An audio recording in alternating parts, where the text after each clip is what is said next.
No kind of saying it's your wrong. Mama's right.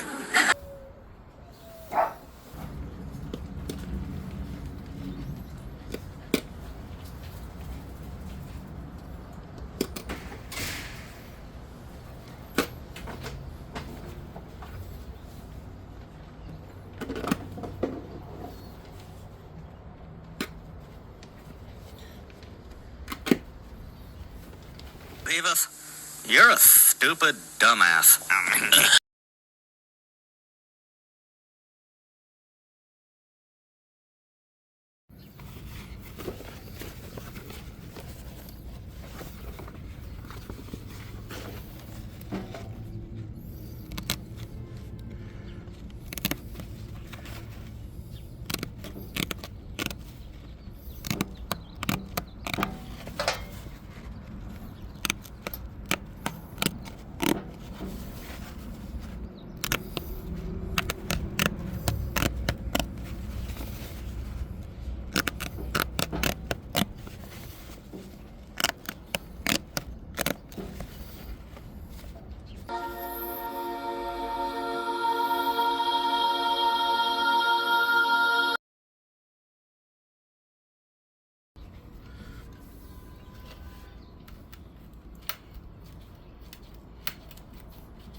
So these are some yucca type plants. You can always tell they have these little strings kind of on the side. Natives used to use these for cordage. This is a different variety that they use in landscape. So they're a little bit longer, so I got these. The other kind, you have to peel the hard sheath off the outside or scrape it off or process it with a rock. But these they're so fat that you can get enough inside to just make the cordage. So you can basically just start peeling them, make strips.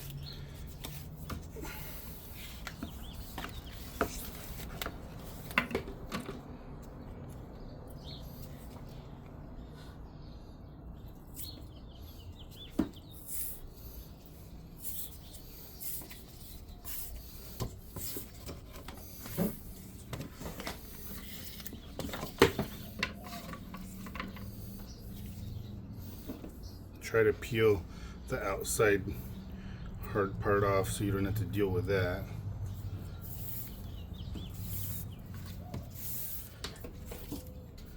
Don't use that part.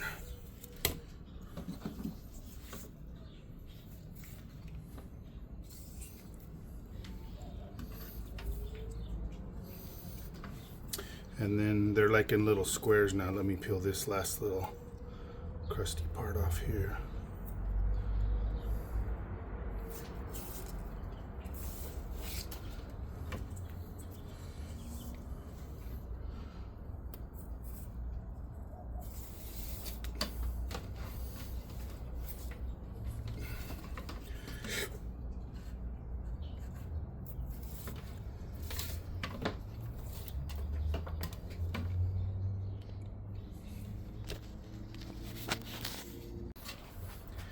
So now that I got all these fibers separated out, I can start making some cordage.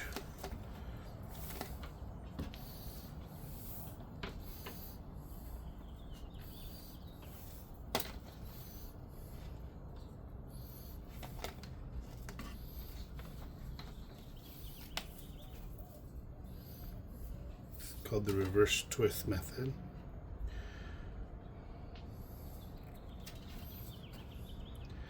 So you grab the top one, you twist it forward, grab this bottom one with your other finger, and then flip it back. And you just keep doing that again and again and again. What that does is it puts tension on those hard twists, and then it stays, it won't unwind because it's pushing on each other.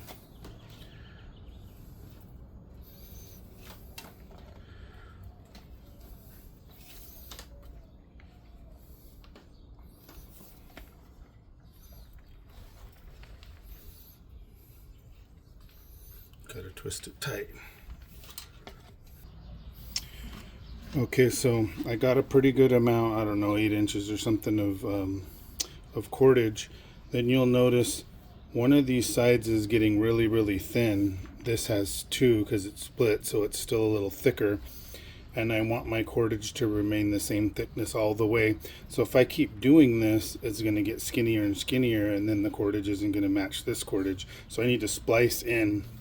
Now, I've seen methods where guys have making a U shape and spliced it in like this and then continued the twist, and it's still connected there, so it's supposed to be stronger, but I want the cordage to remain the same thickness because I'm making it for the string. So what you do is you just you can lay over right on top of it. That'll stick out. Once we finish the wrap, we can cut the excess off. So that's what I'm going to try.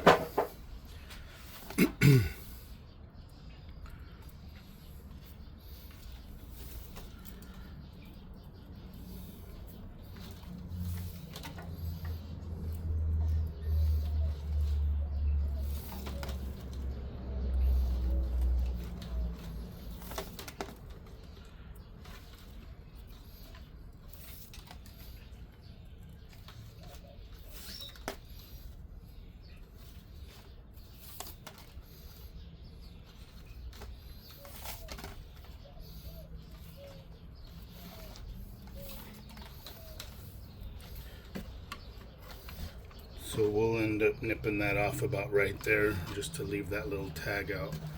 And I mean, this is super, super strong.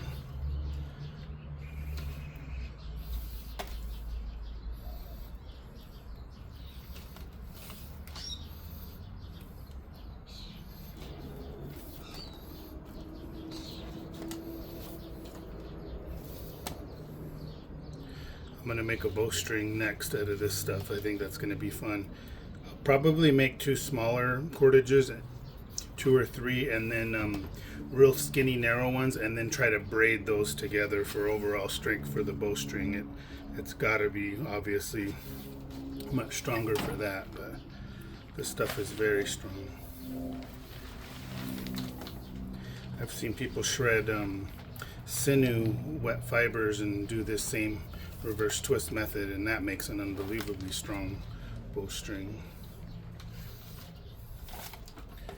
All right, more to come.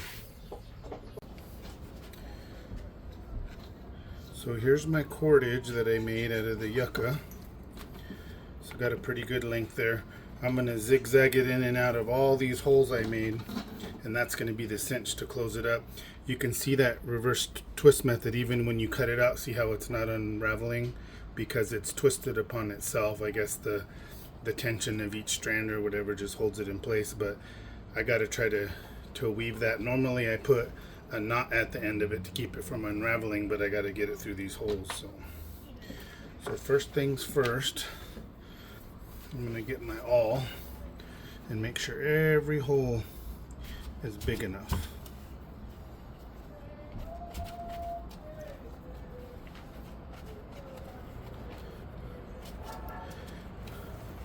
Just make them a little bit bigger so that rope or thread wants to go through there.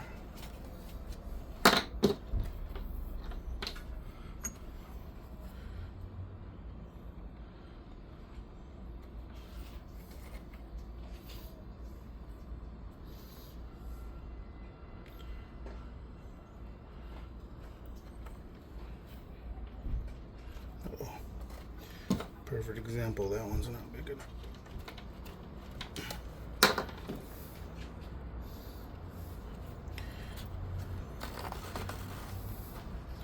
And what I'm going to do is just zigzag this.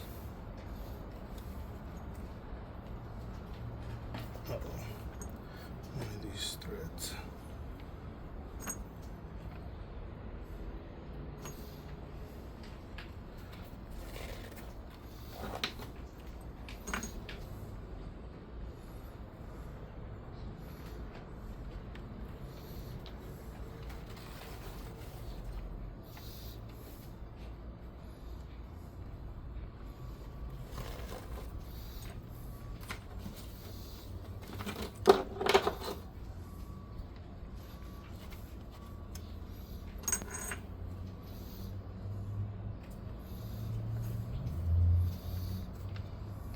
Probably go in the direction the stuff's gonna go. Let me cinch this up.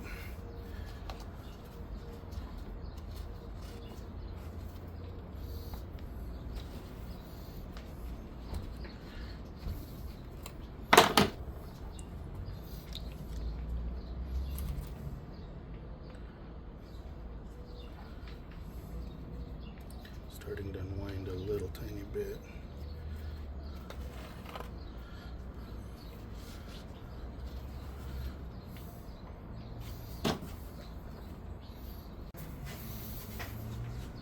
Alright, so now that I weaved back and forth that cordage all the way through the bag, just the ends are left here. So you can get a little piece of horn, you know, just drill a couple holes in it. Here's a little wood one I made, but just you could do it real cool with a horn. I think I'm going to eventually replace this, but for now, just slide these in. Let me pull it a little bit tighter. And I want to tie a knot so that little piece doesn't come off.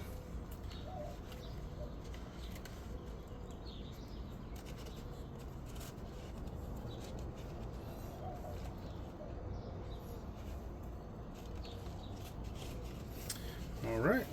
So the idea behind this is pull all the cords tightly and it closes up your pouch. Or you can open it up. So I'm going to put all my paleo tools. Here's another one that I made before, a smaller one. And just slide that up. Open up your pouch there as big as it'll go. And I have a bunch of my paleo tools I've been making, like a scraper, a little hand knife. This one is like a scraper with the round part right here. Just some flakes that have a real nice cutting edge when I start doing like bow building and atlatl making. Here's a nice little gouged round one. A little paleo hand knife with the cortex still on there. That's kind of cool.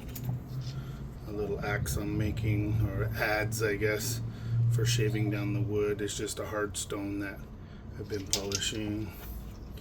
Another level type flake that's just razor sharp right there. A little knife I'm going to mount. They used to make these like nose rings and earrings, but I'm going to put it on a piece of antler and then use it for like cutting, like a little knife there. A little shaver, that's kind of cool. Let's put all these back. And then just when I'm doing my random flint knapping, there's some really nice blades that come off, so I'm sure I'll use that for like shaving arrows or something. Here's another one with an incredible working edge right there that's just razor sharp. Another one, this one a planer or something. So these are all the actual tools. So set up and put that one away. And then here's my paleo collection. So here's a Clovis I got from New Age Neanderthal. I'm learning how to do the Clovis myself, but man, what a beautiful job he did on that. That's definitely really cool. I want to put this one on a spear. Here's a Clovis I made that I still need to flute, but that's just the preform. Another Clovis preform. Not just a preform, as you can see, this one is really convex. It's been pressure flaked over the percussion, so that one's almost finished. Can't decide if I want to flute that one or not. I'm probably just going to leave that one as is. It's so nice. A little spearhead, I kind of want to mount that. Nice little arrowhead, kind of hollow base point. My buddy Colby made an amazing one the other day, so I wanted to try to do that. Neat little Dalton point. Made that one a little thicker so that I could kind of get that pattern. Here's a little, I was kind of trying to go for that, I forget what they're called now, that U-shaped knife, but this one's more like a boomerang, but I actually used that to cut down these stalks. That was a lot of fun. And then another unfluted paleo point. That's pretty cool. And then some bifaces that I just rough bifaced out that I need to do pressure and finish them. So I'm collecting all the bifaces. But I needed a little pouch to put all my stuff away. Just cinch that down and you're good to go. Hope you guys enjoyed that.